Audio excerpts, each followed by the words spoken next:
Hello, and thank you once again for joining us on the NCHC podcast. My name is Paul Gilmore, and I am joined by a special guest today, and his name is Joey Heaston, and he is from the North Side Lions over in Indianapolis. And we're going to have a conversation today and talk about their season and what he's got going on. And I appreciate Joey you coming on and taking the time. How are you doing today? I'm doing great. Yeah, thank you, Paul, for having me on. I really want to thank you, what you do, and what the homeschool basketball community gives me the opportunity to do with players like me. So just thank you. Absolutely. That's actually why this podcast exists. We're trying to highlight just a lot of the positives within homeschool athletics. And there's just some amazing stories that can be told. And so it's been a really strong joy to be able to have these conversations with people like yourself and other homeschool athletes that are just wanting to highlight just a really cool aspect of athletics. So I got to say, I think I mentioned to you before we came on the podcast, but your background you have in your room is probably by far the highest level that we have so far. So just real quickly, if you don't mind for a second, for the people that are going to be watching this on YouTube, if you're on the Spotify audio, I apologize for the non-visuals, but just a second, you've got a bookcase of trophies behind you. Which one of those would you say is your favorite out of all of those? Yeah, there's a lot of individual awards. You got the 1,000, 2,000 point ball, but I think my favorite's got to be a little state championship ring. Getting Northwest their first state championship. I was special being a part of that team, so that's probably my For sure. Thank you for sharing that. We're actually going to be talking about that a little bit later on, just, the team dynamics and this year compared to other years. And so looking forward to hearing about that. But I've got to ask you first, right off the bat. So you've obviously, I mean, people that are watching this, you can see that you've had an unbelievable career on the court. The things that you've been able to accomplish, and just the litany of awards that you've been able to win. What I think some people may not know is that you also have some incredible academic accomplishments as well. Your dad had shared with me that you have like a sheet that you're sending out to different universities. And I looked at it as well. And one of the first things that stood out to me was just some of the academic achievements. I mean, obviously the 4.0, but people see things like the 32 ACT score. And so I just have to ask, if you had to pick one, which one would you say you're more proud of? The athletic achievements or the academic? And I know the response is both equally, but if you favorite. had to choose, which one did you choose? First off, I just like to start off by saying a little phrase me and my dad have been working on is just how to be humbly confident. Humble and humility being the posture of a heart, but also confident in the ability that God's given you to do. So just kind of going to these interviews and like, as you've been saying, the conversation with coaches, just figuring out how to do that. And then ever since I've been a little 10U player, I've had these four priorities in my life. So number one is love God. Number two is love my family. Number three is do excellent in school. And then number four is play great basketball. Just kind of run through those real quick. Love God. My faith in Jesus Christ is most important in my life. Between reading my Bible every day, getting in prayer, encouraging my teammates, that's something I take seriously. It's my number one priority for a reason. Moving into priority number two, love my family. We're one of them big homeschool families. I'm one of five kids. Had a bunch in a row. My oldest sister's 20. Got another sister that's 19. I'm 18. And then Benny's 17. And then we adopted little Joy, and she's now 11. So we're just a really tight knit family. I mean, all my siblings are my best friends. So love my family's number two. Kind of get into your question a little bit. Number three is do great in school. Um, it's something that not necessarily came easily, but with the help of my parents, talking about the 4.0 GPA and then the 32 ACT, it's something I've been able to accomplish and that I'm proud of. So that one might have the slight edge, but I'd say equally proud because moving to priority number four is play great basketball. So just being able, having an opportunity to play in some of the championship games, getting two state championships with the Warriors, two regional championships. And I think I'm sitting around 2,300 career points. So a lot of accomplishments in the classroom, but then also on the court. But the classroom, I have a slight advantage over basketball. So I have to say as well, I think the way that you prioritize those was really encouraging as well. I just be honest with you, a lot of the times that you see And I'm sure you see it too with your peers. There's a lot of emphasis, especially on things like social media or the way that people project themselves publicly for the athletics, the athletic Yeah. accomplishments. Like, here's my highlight tape, or here's my stat line from this game that I had the last, couple days. But the fact that you prioritize your faith first, I think, says a lot about you, and I think that's a really cool thing, as well as your accomplishments in the classroom. Of course, it's a huge thing, and I know that I'm sure as you've come across a lot of universities, will see that and kind of pop out to them as well. But that doesn't diminish your on court achievements as well. And so, Yeah. just to give the listeners an idea, so you're currently, I believe, ranked number one in the state of Indiana as a 3-point shooter, and number three in the entire country as a 3-point shooter. And so I have to ask, how does what do you do to get so prolific from beyond the arc? I mean, I feel like any great shooter, if you ask, like, I mean, even Steph Curry, Klay Thompson, but just even down to my level, it all starts with hard work. And I mean, especially with the ability of shooting, it's reps on reps on reps on reps. So one of the big things that I've done since I was little is 4 a.m. workouts at the Benjamin Harrison YMCA, and just getting in there, getting my reps in, ball handling, shooting, all of it. I mean, starting in close with form shooting, and then working your way back out. I think another big piece that has to go with it is what you do in the weight room. Being able to lift heavy weights, get stronger, so you can consistently do the same thing over and over and over again. So even when you're tired, and especially when you get late in games, I mean, that's when you need the shots the most. So, I mean, just hard work, not only on the court getting your reps in, but then also in the weight room so it can And not only that too, but you think about the tournament setting, right? Like nationals, where you're translate. playing a game every day. You get to the end of Mm-hmm. the week, Thursday, Friday, and your legs start really, giving in. And as a shooter, the strength comes from those legs. And so, like you Yep. mentioned, I think an underrated aspect of a good shooter is the leg strength and being in the weight room. I would say as well. I would imagine that when you're doing your shooting drills, that you probably take a lot of them at game speed. Am I correct? Yep. Yep. Try and go faster than game speed, so game speed slows down a little bit. But yeah. And again, I think it's another underrated aspect that a lot of younger players, it would be good for them to hear, because you can sit there and take set shots all day long and feel like Yep. your form is great, and then you get to a game and it doesn't quite translate. So, yeah, it's interesting to hear, just how early you get up there, how many reps you take, and the variety, and then including the weight room. So I think all those can certainly add up to making sense that you have that kind of rep, I guess, as a shooter. Do you ever, teams that are in your area, Indianapolis or Indiana, or other teams that you play, do you ever notice them game planning specifically for your ability to, either shoot or just the way that you play the game? Yeah. I mean, especially this year, we'll run into a bunch of boxing ones and triangle twos, and they just try and, I mean, just have a man on you, but then also have a zone behind them. But I mean, our teams handled it really well, where we got Duke Carnes dropping 40 balls if they do that. So, I mean, yeah, you can come out and stop me, but we got other weapons on the squad that will get it done. So, I think it's quite an honor if you ever get boxed in one. I never had the it's a little annoying, honor but of somebody running a box in one or a triangle and two on me, but yeah, like you said, having those teammates to back you up certainly makes all the difference and kind of makes teams realize, well, we got to drop out of that defense. Speaking of your team, I wanted to ask you, how would you describe your season so far, either as a squad or you individually? How are things going so far for the Lions? yeah, I'd say it's going really well. We're sitting at 18-4 right now. I mean, we've had a real nice schedule, getting some tough public school teams, some smaller private school teams, and obviously the homeschool schedule. Just kind of run through it for you. We started off in the St. Louis homeschool tournament.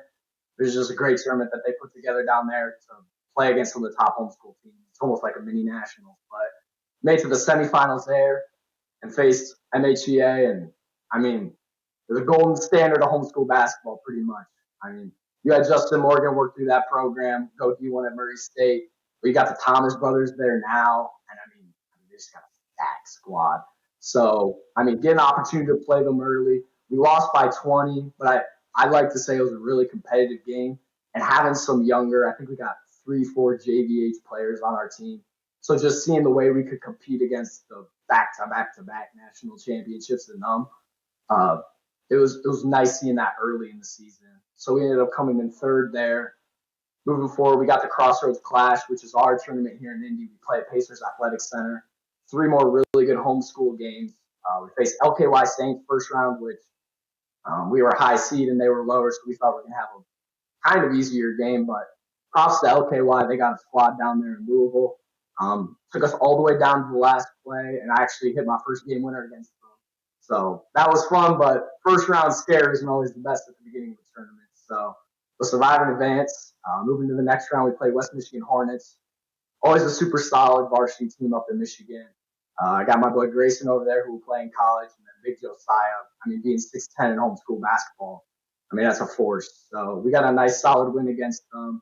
And then moving to the finals, HEA Firebirds, another super solid Michigan varsity team. Caleb Koopman lit us up. I mean, that's just what he does.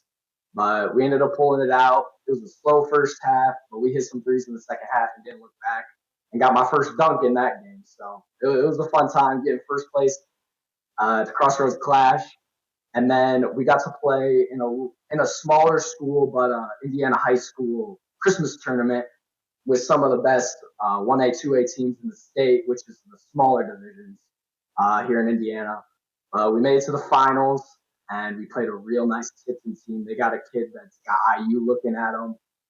But, I mean, yeah, it was an off night for us, and we played team that well. Things just don't go well. So we got second in that tournament. We're sitting at 4-0 in conference right now, which, I mean, I'd like to say we're playing one of the best conference, the NCHC conference. And we got a big, big game coming up Tuesday against Indy Homeschool Wildcats. Coach Settle always got them playing defense, hitting some threes, and when you can do that, you're gonna compete in a lot of games. So that was for the regular season championship for our conference, which that's what you want to have going into the tournament here in a couple of weeks. Get a couple of easier games, and hopefully looking to win that one.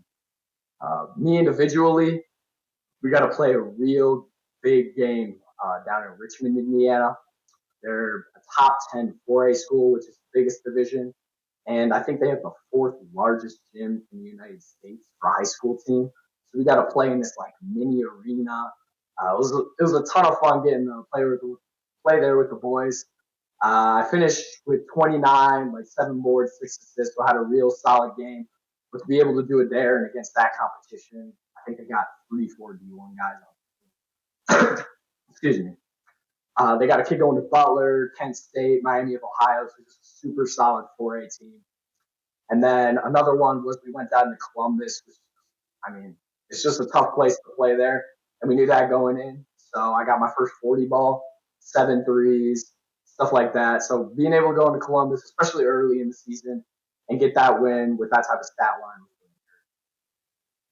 I was going to say too. You mentioned the conference aspect of that, and I may be mistaken in this, but I think the Midwest is one of the only regions that has a conference, and I always thought that was an interesting kind of wrinkle within homeschool basketball because I'm down here in Texas, and we have the Big South, and I know there's the Southeast and the Heartland, and there's all these regions, but the Midwest is over there playing games against each other all season long, and obviously Indiana, the surrounding states like Ohio and Michigan and Wisconsin have really great history with basketball. So I could see you guys kind of iron sharpening iron throughout the season, and some really tough teams that typically go pretty deep at nationals as well. Speaking of the other teams within the Midwest, I have to ask you as well that, when I was doing the prep for the show, it was mentioned that you were previously in other seasons, and I think you mentioned it with the ring behind you, that you were playing for the Northwest Warriors in previous seasons. And this, in your final, I guess, season of homeschool basketball, you transitioned over to Northside. And I think your dad was telling me that decision played a lot in being able to play with your brother. And so I wanted to ask you what all, obviously wanted to play with family, but what all factored into that decision to make that transition? Yeah.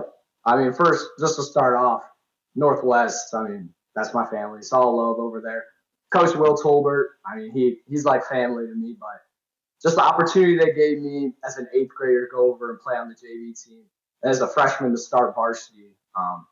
that really played a big part in my development as a player. But then just the relationships I built over there with Coach Will. I mean, that's family. But last year was a real tough year for our family. My uncle Chris unexpectedly passed away, who's my dad's brother, and just seeing their relationship that they had with each other, it put into perspective my relationship with my brother, and just understanding that I'll be playing 4 more years at college, but I don't.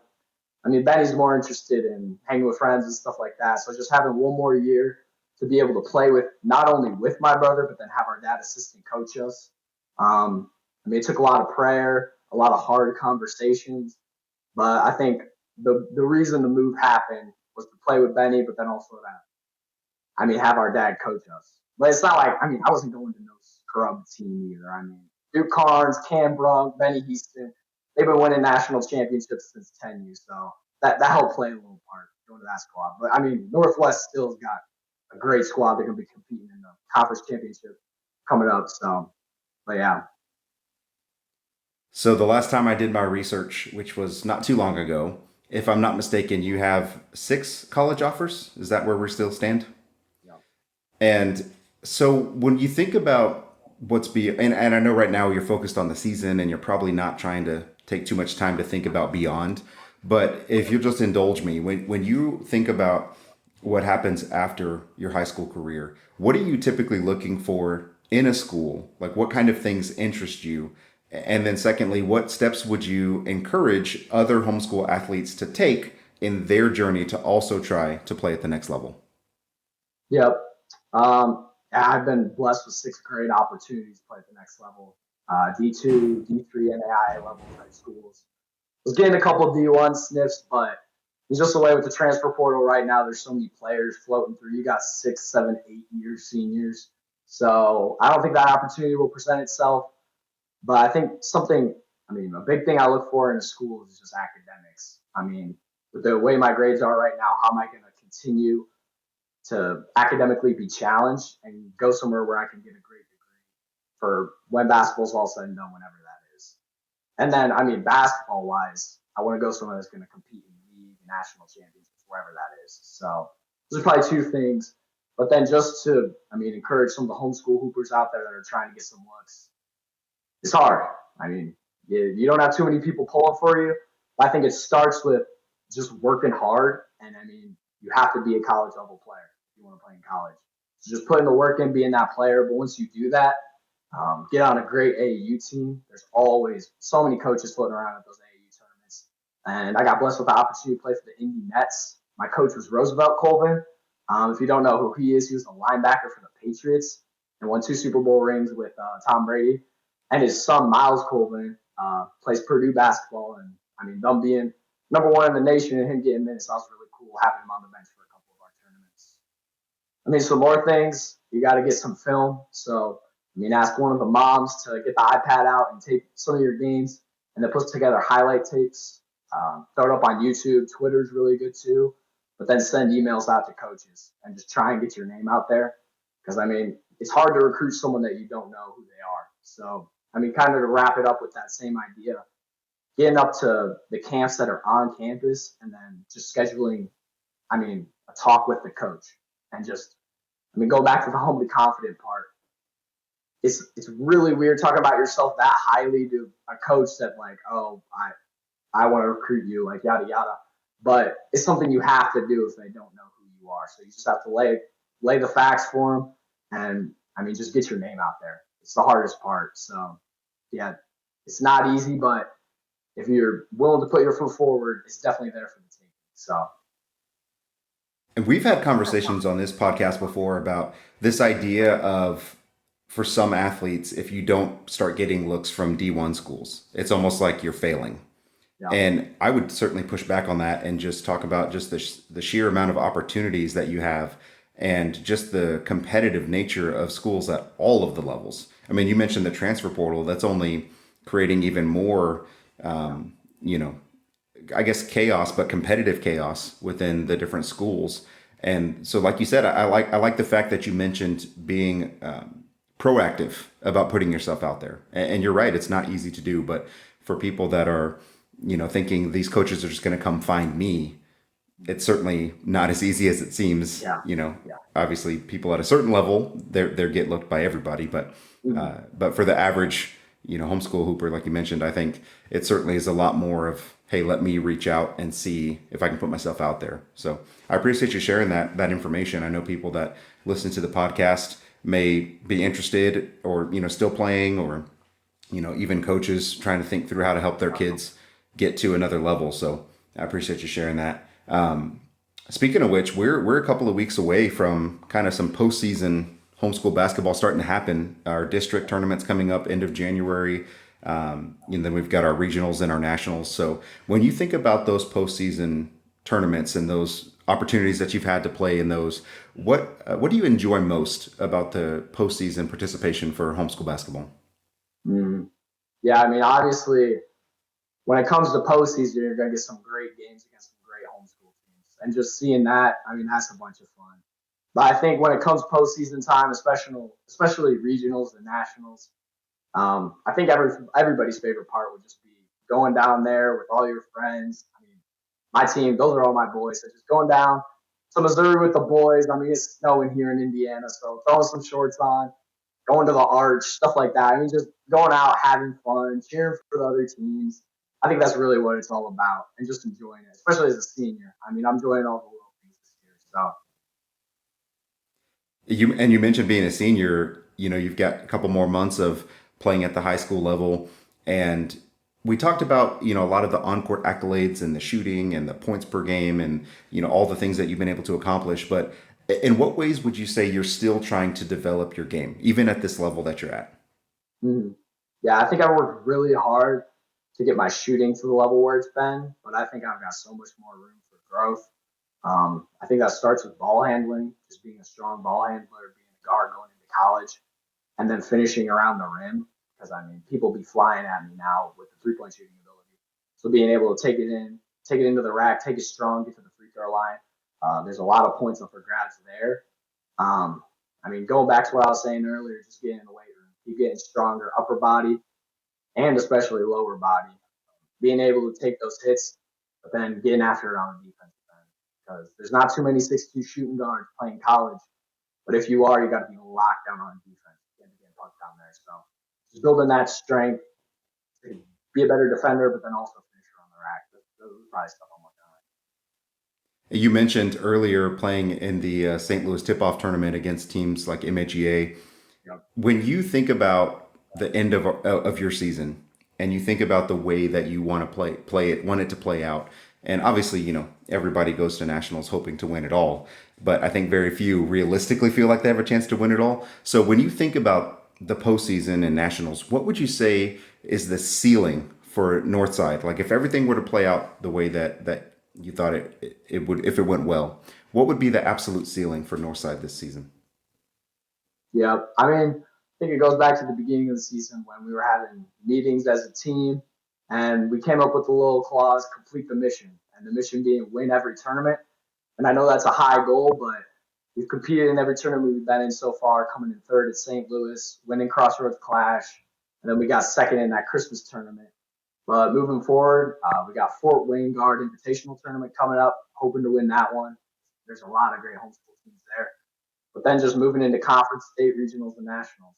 But the ultimate goal is winning a national championship, bringing it back to Indiana, which a team did not too long ago. So I think that's the ceiling. There's definitely a lot of room in between, but just continue to work towards that goal every day is what we're doing right now.